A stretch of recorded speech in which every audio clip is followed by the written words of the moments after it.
Well, wow, we know all of the Burning Crusade release plans and the very steep monetization they're going with. And then over in Modern WoW, well, we've seen Blizzard nuke multiboxing, like big nuke it. They're making big Torghast changes on the PTR. They're making a bunch of alt-friendly changes too, which I think a bunch of people are going to love, and a whole bunch more. Like, say, we now know what Korthia gearing is going to be like. There's a few interesting teases there as well, and a whole bunch else. So really, there's actually a hell of a lot of news for us to get into today. Also, by the way, new month, new loot. We got the glaive pin, we got fresh art, lots of cool stuff. And stay tuned next week because on the Patreon side, link down below, we've got new things going on. So stay tuned. Okay, let's go. Alright, so the Burning Crusade is having a simultaneous release on the 1st and 2nd of June, with pre-patch actually hitting us on May 18th. Yeah, the pre-patch is only 2 weeks long, so good luck leveling up your Draenei and your Blood Elves on time. I really actually do wish the pre-patch was longer there, that we maybe had a little bit more warning, because I mean, certainly I'd like to plan a few things around my life to get a few days there, but it is what it is, I guess. Now, the other big news is monetization, because, oh boy, the character cloning service, you know, the one that keeps your character on Classic and then gives you the same character on the TBC server, $35. $35 if you want your character in both. And that is $35 to solve basically an artificial problem that Blizzard created. I mean, they could have just as easily copied your character over to the Burning Crusade realm and kept it in the Classic one. But no. I mean, it's the sort of thing, look, I'm happy to pay for value, so long as that value isn't derived from a developer artificially creating a problem to then sell me the solution. I don't see that as value.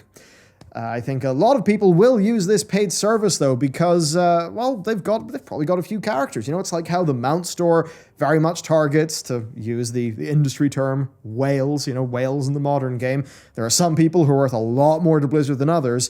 Things like this for Classic are just trying to create Classic whales. And look, if you think about somebody who's been raiding Naxxramas, maybe 2 or 3 characters, I mean, of course they're going to want to advance those characters to TBC, and probably also pay to at least have their main be preserved in Classic, right? To keep that going. Overall, I'll say, monetization misgivings aside, I personally cannot wait, because the Burning Crusade was my first proper expansion, right? I dinged level 70 the first time I capped was in TBC. I had no idea what I was doing, though. So for me, and sort of where I am right now in life, the opportunity to head back in and actually complete all of that unfinished business, that is extremely alluring. I'll pretty much do whatever I can to make sure I can carve out some TBC time, because I am excited. Next, a change that will make a lot of people happy, because multiboxing that involves basically any form of hardware or software assistance, you know, mirroring your inputs to other WoW windows, that's banned. It's bannable, that's that. Blizzard updated their policy a few days ago, and with that policy update move, multiboxing in the very extreme tool-assisted way is super dead. And while I've always thought that multiboxing was a very neat thing to do, right? I mean, just like technically and stuff, it's kind of cool seeing, you know, somebody with all the different, you know, all the monitors, all the windows, all the tech to run it. That's pretty awesome stuff. But the negative impact in the game is also pretty damn clear. You know, be it PvP one-shot groups that go around griefing people, or, you know, the insane gold-making potential that can be achieved there, which of course can throw off markets. So this is almost certainly a healthy move. I think a lot of people are very happy about this. They certainly seem to be. Though a bunch of people have also responded, what about the bots? Because there's also bots messing up the economy right now. But yeah, in fairness, the bots are probably a tougher nut to crack. But anyway, multiboxing, if you don't like it, rejoice, because it's quite a bit more dead now. Alright, modern WoW stuff. Torghast, because goddamn things are happening. Actually, more is happening than what I thought would happen based on my read of the Ian interview. And actually a big community request has been met. Ish. Because Blizzard aren't making it easy. So, there's a new bind an account token for Soul Ash. It's been added onto the PTR. It's called Package Soul Ash, right? It costs 1500 Soul Ash, and upon use, it will grant 1300 soul ash, and it's bind on account. And that means you can send soul ash from your main over to your alts. Yes, there's a minor loss in currency, which is kind of unfortunate, but if you want to get your new alt up with some legendaries, happy days. Now, what's odd is that it's currently available for purchase from the broker vendors that you find inside Torghast, and you can only buy one of them per run. So that means that it's not just as simple as, going to some vendor and purchasing as many of these as you want to give your alt lots of soul ash. No. If you wanted multiple of these, you just have to do multiple Torghast runs to go to the vendor multiple times, right? This is a bit weird. You're doing all these multiple runs of Torghast just to obtain the BOA Soul Ash items that, you can only get once per run. To which I kind of say, no thank you. I mean, look, this is great for alts. I am glad that Blizzard have added this, but I am just left wondering, why not just put a vendor at the front of the place? Maybe, at the Rune Carver, right? So why make it so awkward and needlessly complex and in a roundabout way? Because somebody who wants to buy the Soul Ash item, they want to buy it so they can give that stuff to their alt, okay? They don't want to go and do Torghast just to find the vendor, and then, you do Torghast, you find the vendor, then you leave the run, you start a new run to get to the vendor again to buy another one. What? What's going on? Right? So, bind on account Soul Ash, that's really good. But Blizzard implementing it in basically the WoW team's trademark, awkward, borderline nonsensical way, standard. Quality of life being just needlessly held back until future patches as well, standard, because why was this not here in patch 9.0? I mean, we've had so many similar systems come in to expansions after the fact. You would have thought that Blizz would have maybe picked up that people actually, would like a feature like this. Why do we always hold the quality of life stuff back? I mean, is that done purposefully? Now, you could say, but Michael, wait. If this was available from launch, then people would just be doing Torghast on all of their characters to get all of the soul ash to funnel it to one character. To which I would say, yeah, okay, if that was a big concern and how it could impact, say, the Mythic rating scene or the super high-end pushing Mythic Plus stuff, just put it in the Renown track, right? Just time-gate it a little bit so that it comes out after the competitive stuff is done with, so that, just your average Joe who wants to roll a few alts isn't left waiting 6, 7, 8 months for a patch to come in and give them that quality of life change that should have been sort of there or thought about from the start. Okay, time for something more happy though, because they have added cosmetic rewards in the form of these new moth-themed shoulder pieces. Now, there's people are confused that there's not more than just shoulder pieces, and I'm with you on that one. But if you look at them, I mean, they're pretty awesome, right? The Torghast art kit is just great, and if you want spikes, if you basically want the Bulwark of Azeroth, but on your shoulders, they've got you there, and there's a few different tints as well. And I think if you're going to do one slot of armor, yeah, shoulders is a really, really good pick, because you can mix and match that with so many different mogs. So the way that this works is a few. They are obtainable from the broker vendors within Torghast for Fantasia, whatever it's called, Phantasma, within a run currency. So if you feel like you can get away with not putting that into maybe another anima cell or some stat upgrades for your run, you can put it into actually just buying some of those Mog shoulders. They also, though, can drop from completing the bonus Adamant Vault floors. Now, to recap you there, those are the extra floors that you unlock at the end of your run if, in the first 5 floors, because the new Torghast is sort of standard 5 floors, if you can get 4 gems in those 5 floors, you'll get the Adamant Vaults, and that's where you can get some of those cosmetics. Now, look, I would like a bit more here. Yeah, it would be nice to have more complete sets, more stuff like that. But I'm definitely going to say that I'm very happy to see that Blizzard are evidently mustering what they can to put in Torghast. And keeping it with the rewards, I've actually got more good news for you. I think anyway. So they're adding in a new Flawless Run achievement for each wing at layer 12. Now right now we don't know what a Flawless Run actually is, but I've got to imagine it'll be 5 stars and 0 deaths. Now if you get a Flawless Run then with all 6 wings, turns out they've got another achievement for you, and that one will unlock you the Moss-Worn Charger mount. I mean, just look at it. It looks incredible. It's a beautiful mount. So honestly, I think something like this is a really good incentive, gives you a big sort of meta goal to work towards that can sort of encapsulate all your Torghast efforts.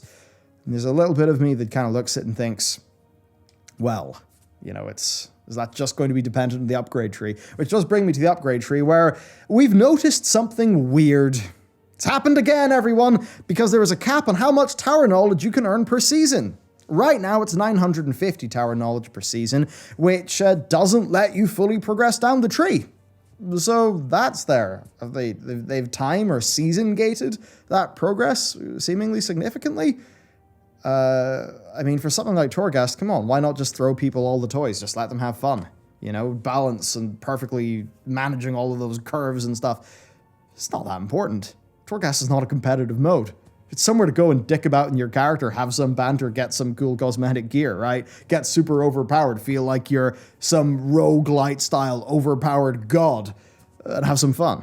So I guess to me, when I saw that, and maybe it won't make it live, but it seemed like a strange and oddly defensive play from Blizzard. It's maybe got me thinking that they don't want you to get super far down and completely complete that tree, because maybe that would completely make the current Torghast like an absolute face roll. Maybe they want us to fully unlock that upgrade tree whenever they've maybe added in a few more layers and a few more things in patch 9.2 or something. Hard to say, really. A bit odd. Now, finally, Torghast still does remain, because you're going to be running the new layers, which is 9 through 12, for soul cinders. And here's a table of how many cinders each layer is worth. And this means that you'll get 510 cinders per week between doing Torghast and the new stuff in the Maw that gets you cinders. And that means it's going to take 1 week to upgrade a Lego from rank 4 to rank 5, and another 3 weeks on top of that to go from 5 to 6. That's at least based on the numbers that you're looking at right now. Obviously, it's PTR, subject to change. It's time for opinions here, and I just say this, look, Blizzard keeping Torghast's least fun mode be a mandatory thing for power progression is, I think, a terrible mistake, right? I think it's one that will ensure that a legion of gamers will continue to view Torghast as nothing but a chore, a means to an end to get Soul Ash and Soul Cinders. Now, on the bright side, right, those who don't care about legendaries, they do now at least have some decent cosmetic rewards to work towards, right? Now, there are some issues. Torghast still feels like a bit of a time trial if you're really trying to gun for 5 gems. I think the Mythic Plus style affixes are really not great. The tech tree could be more fun. And, well, almost all of the things that I've talked about today are relating to the standard 5 to 7 floor long Torghast runs. Now, those are the ones where you don't get enough good anima powers to actually feel like you're building a wacky version of your character, like you're playing a roguelite. I mean, if you're playing a game like Binding of Isaac or Dead Cells or something, and you're kind of only limited to the first few floors or few levels, you sort of cut your run off before you could fully develop out your character, then those games would be so much less fun. And I think that still applies to Torghast. So if they're going to make it that this 5 to 7 floor long thing is the actual intended proper game mode, then I think they basically have to scrap a lot of their anima powers, and they need to rethink how they design them so that they're a lot more fun and transformational. So overall with Torghast then, it's a step in the right direction, but I think it is sad that it might take them till 9.2 or 9.3 to get this launch day box feature right. And I'm just not okay with that, actually. Okay, let's talk Korthia, because Blizzard have actually fleshed out its rewards. They've done so rather significantly. I mean, you can now get just shy of heroic raid loot. But hold your horses. So in the interview with Mike, Ian said that they would be doing something similar to like the Benthic gear and Mana Pearls system, but without the RNG lottery that ruined that for the competitive players. And I entirely support doing something like that. So now we have it. We've got Maw Touch gear. This will be awarded from some daily and weekly Korthia and Maw quests, and this gear will then be upgradable. And it'll be upgradable using a new currency that is called Catalogued Research. Now, we do not yet know the rate at which we will earn this new currency, but looking at the upgrade levels, I mean, it starts off small and it ends with like 54,000 or something, so it's going to be pretty expensive, but we don't know what the pacing will be like. So hopefully then it will look, I'll say this. I really hope it doesn't end up being like how things played out with the Covenant set and the Honor gear. Because I thought that those were actually really quite cool, fun ways for your average casual player to gear their characters up. And actually just getting Honor gear in BGs would have been a way more fun experience for me, and it would have lasted longer too if the upgrade cap was not as renown gated as it ended up being, right? Because by the time Renown would let you max that gear out, it would have been completely overshadowed by literally all other sources of gear in the game. And right now, it's like that anima gear, that's only really an alt catch-up thing. So that was just a situation of, renown gating, I think, going extremely wrong and actually cutting gameplay out of World of Warcraft. And as for this system, hopefully the renown gating doesn't do that. So with this, you seemingly can get gear up to item level 237, which is just shy of a heroic raid, in the new patch that is. But if you actually look at the in-game upgrade UI, as Mr. GM did, by the way, Mr. GM, totally worth following on Twitter, the guy does great work, posts some just nice, informative tweets, so thumbs up to him. But if you look at that, then you'll see that yes, the upgrades are renown gated. Now, I'm not bringing that up to slam them or anything. I actually think they should be renown or something like that gated just enough so that they don't mess up raiding PvP and Mythic Plus gear. But I will say, though, if there's a system like this and the pace of it is reasonable, then I am more than happy for people to have a system like this where they can grind out gear that eventually does make their character powerful. Sure, it won't be as quick as instance content, but I think that's okay. I think we need ways to support those players who are not all the time doing Mythic Plus and raiding and things, and something like this is good.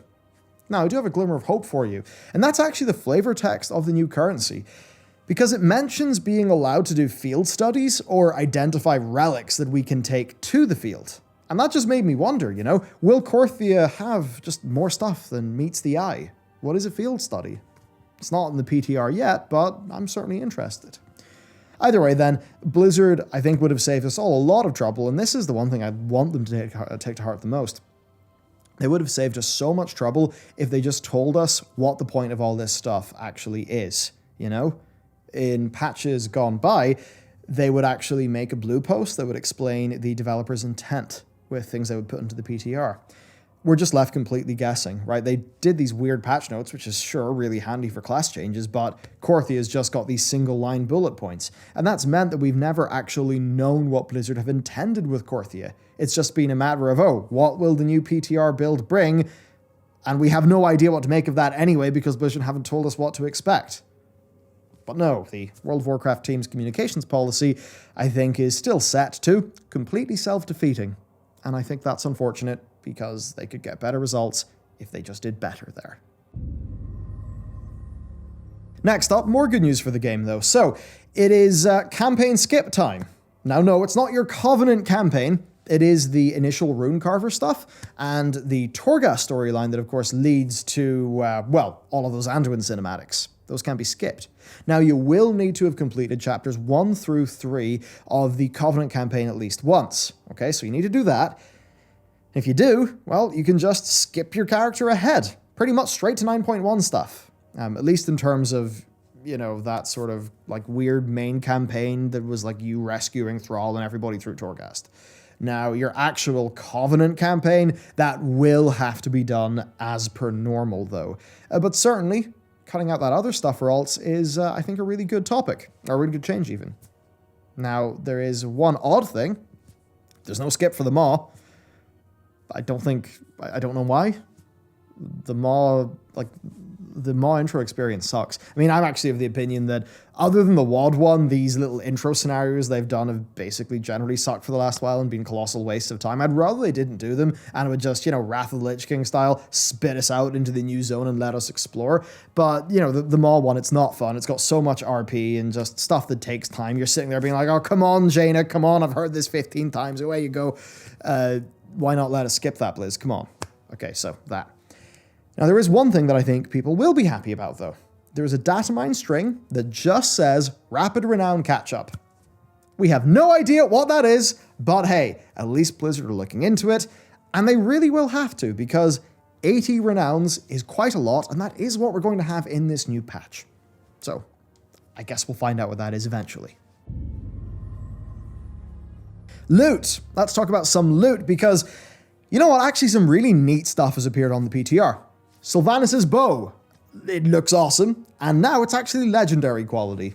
And I think that is a bit just, symbolic more than anything, but certainly as a hunter, yes, I want to defeat Sylvanas and get her bow. They also, by the way, buffed Wailing Arrow, which is the ability granted to you by that bow, if you're a hunter, by 100%. I've actually changed it to silence all targets instead of just stun lesser enemies, and now it's got a 1-minute cooldown up from 30 seconds, which I would prefer, actually. So that's good. Now we've also got a new quiver from Sylvanas. So yeah, hunters, we've got a quiver now.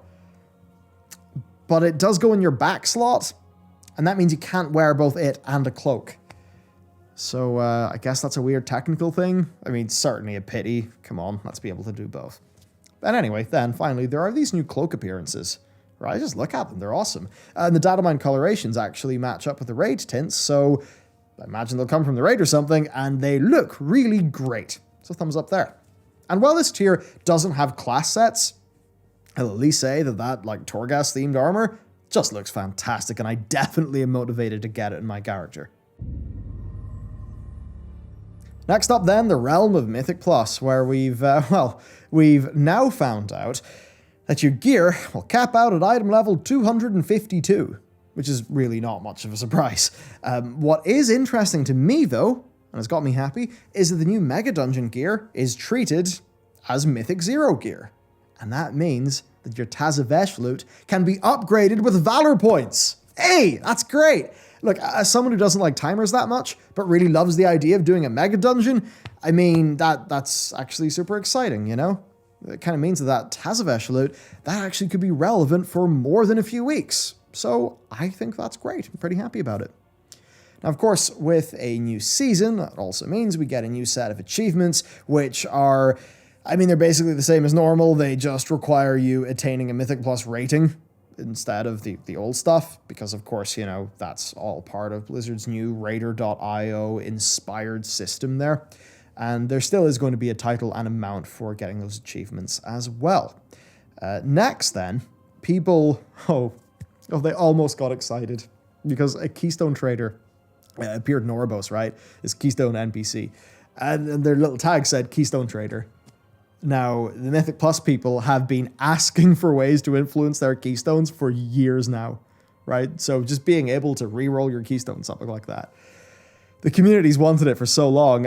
People got excited when they moused over the character, and then, they clicked on the NPC, and it turns out it's actually there as a backup in case the game does not correctly give you the keystone that you're due in a week. Which is a pity, because, hey, people have wanted to do that with keystones for a long time, so a change that people like, sometimes it seems like that's about the last thing they'd do. There is one other thing then. There's early rumblings of the new Mythic Plus affix. It seems with some jailer forces that can appear, you can fight them and maybe get some anima powers. There might be some RNG there. To which, for me as a casual, that actually seems pretty interesting. And I'd wonder, could you actually balance the meta around that? If there's a class that's not performing that well in a certain way, you can actually give them an anima power by that actually makes them a little bit better. So that's an interesting side to that M plus affix. But if there's RNG and stuff, you could maybe see people skipping it out. Hard to say, really, and it's not something Blizzard have super publicly laid out or committed to, so that's why I'm not investing too much time in it. Next, then, the Group Finder. This is, of course, a core part of Mythic Plus for many people, and a very early version of the new Group Finder has been found. Now, it's going to let you see the item level and M plus rating of the group leader. And that is neat, but honestly, I think people want to see a lot more there. Things like group comp, individual Mythic Plus ratings, item level, specs, things like that, which would maybe help people understand, compositions, metas, that sort of thing. But it's an early version. Hopefully we'll get a bit more. And finally, rapid fire time. There's some class changes stuff. There's been a small buff to Blood DK in the form of a flat 6% DPS increase. There's also been some buffs for the Survival Hunter. Likely not enough to do a big shift, but seemingly nice stuff for single target. Then the removal of Dark Collar as a talent, and it now being baseline, that makes Affliction Warlock a 2-minute class/spec. Arms Warriors then, they see a buff to Deep Wounds, Mortal Strike, and Overpower. Now, I'm not sure if this is going to be enough for them to basically start to see good representation for arms, the top end of logs. It's currently stuff that's dominated by Fury, but definitely this will be nice in PvP for them, and I believe they're already performing quite well in PvP as it is. Venthyr Paladins then. Well, the Venthyr Paladin Lego increases Ashen Hollow's duration by 50%, but leaving the hallowed area will end the effect and, decrease some of its CD based on how much of its duration was left when it was cancelled. So, kind of neat. Then there's some profession stuff. So we've actually found an updated Crafter's Mark, which increases the item level to 230. It's quite high, but it does add a unique equipped effect. So presumably you can only wear one bit of such powerful Crafter's Mark gear. Next, then, some cool new items have been found. There's the Forgotten Feather pet toy that gives your battle pet wings, so it can fly alongside you. That's pretty neat. Then the remaining 2 of the total of 6 cosmetic eyeglasses have been added to the PTR, so that'll be great for the fashionistas. And then, there's a new thing, the mysterious gift from Venari, which seems to be the Venari Paragon Rep Bar reward. So I think we are getting a Paragon reputation for Venari. So, once you're exalted with her, you just fill up that bar 10,000 rep at a time to get a box of stuff. And I believe there'll be like a mountain stuff there. Does anyone like Paragon boxes? Because, to be honest, I've always found them vastly inferior to the older ways of getting rep mounts, which was, I set a target, I grind for the target, I get my mount, instead of just the sort of putting all, paying your dues into the RNG system, which I'm a lot less okay with. Though I'm apparently, I've heard people say that the drop rates of modern Paragon box mounts are not as bad as, the initial Legion ones, so, maybe that's good.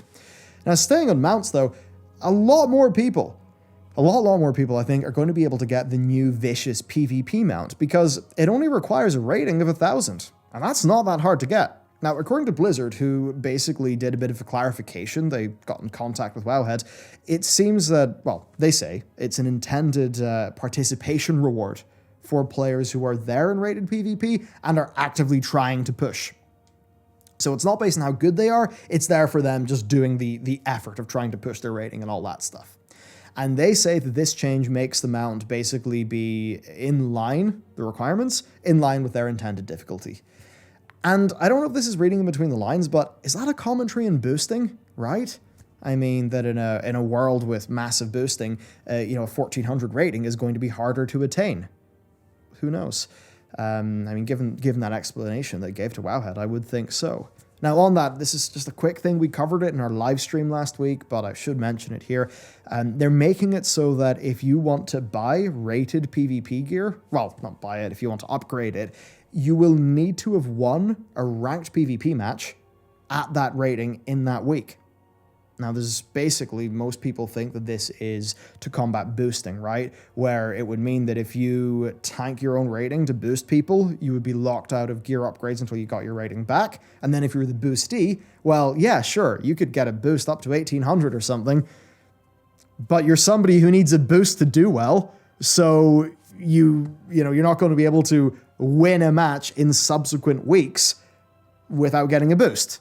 So the idea then is it would kind of cut out boosting and just make it better for you to do it the old-fashioned way to actually get good. But there is a way where it could just play into the hands of boosters, where if somebody can only upgrade their gear by getting a win in a certain rating bracket, well, they just get somebody to boost them up to that rating, and then they just get somebody to boost them a single win every week so they can buy their gear, right? So if that is to combat boosting, the more that I think about it, the more I kind of think, will it not lead to more boosting? Who knows? But anyway, that is it for the Warcraft news. Honestly, a pretty damn colossal week, and there is the other thing to talk about, which, okay, so apparently patch 9.1 is coming out basically the 1st of July, right? I think it's, so this came via I think it's a Chinese World of Warcraft streamer who was at a dinner or something with NetEase employees, where of course NetEase are the people who publish WoW. They're like Blizzard's partner in China. And after being at dinner with these people, he just said, Oh, yeah, the patch is coming out. I think it was like 29th, 30th in China, 1st of July in US, EU, etc. Now, I've not been super bullish in this as a news topic because Preach mentioned that often whenever there's going to be a race to world first or something like that being involved, like Blizzard would kind of hit up people and be like, hey, this is the dates you should be thinking about. Right? So just kind of giving them a little wink, wink, nudge, nudge to help them, prepare their events. And according to him, Blizzard haven't done that for anyone yet. So that's very much just a sort of a leaky rumor thing, and we have no idea if it will be true. Certainly, though, if Blizzard did want their World of Warcraft numbers for the second quarter of 2021 to be really big and high, I mean, yeah, you release TBC in the 1st of June, and then you, I guess that's how you do it. You'd release TBC in the 1st of June, and then on the 1st of July, which would be the start of the next quarter, you would then release you'd release like the new Shadowlands thing to get all those people in. That would sort of give you 2 good quarters. If I was trying to think about maybe them, doing those release dates very tactically or strategically.